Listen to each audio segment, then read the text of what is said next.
جسے کہتے ہیں دھرم گرو، اس نے سوال کیا، یعنی یہ بتائیے کہ وہ ایک ایسا بتا دیجئے کہ جس کا دوسرا نہ ہو، بڑے طور پر وہ ایک بتائیے کہ جس کا دوسرا نہ ہو۔ حضرت علی نے کہا کہ اچھا وہ اللہ ایک ہے جس کا دوسرا نہیں ہے، وہ ایک اللہ ہے جس کا دوسرا نہیں ہے۔ اب اس نے سوال کیا یعنی ایسا دو بتائیے جس کا تیسرا نہ ہو، کہا وہ دن اور رات ہے جس کا تیسرا نہیں ہے۔ اس نے پھر سوال کیا یعنی یہ بتائیے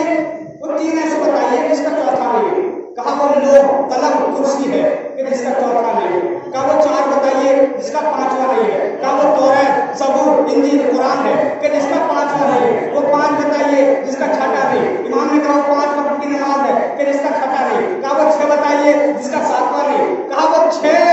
یہ ہے کہ اللہ نے 6 دن میں زمین آسمان کو پیدا کیا، اس کا ساتواں کوئی نہیں ہے۔ اللہ نے زمین آسمان کو 6 دن میں پیدا کیا، اس کا ساتواں کوئی نہیں۔ کہا 7 بتائیے، کہا اللہ نے 7 آسمان پیدا کیے جس کا 8واں کوئی نہیں ہے، کہا وہ 8 بتائیے کہ جس کا 9واں نہیں ہے، کہا فرشتوں نے 8 فرشتوں نے آسمان کو اٹھائے رکھا ہے جس کا 9واں کوئی نہیں ہے۔ واہ واہ۔ کہا وہ 9 بتائیے۔ بھائی مجموعہ کی کیفیت تعریف ہو رہی ہے کہ اتنی جلدی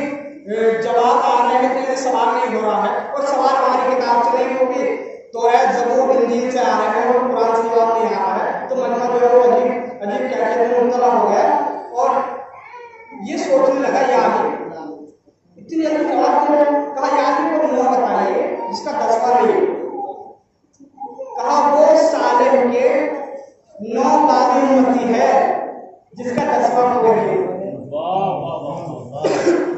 اب عجیب کیفیت ہے، جب اس نے پوچھا یعنی آپ مجھے جواب کیسے دے رہے ہیں، آپ اتنی جلدی جواب کیسے دے رہے ہیں، کہا یہ بتا، امام نے اس سے سوال پوچھ لیا کہ یہ بتا تیرے ہاتھ میں انگلیاں کتنی ہیں، تو اس نے کہا یعنی 5۔ کہا تو نے جواب دینے سے پہلے سوچا،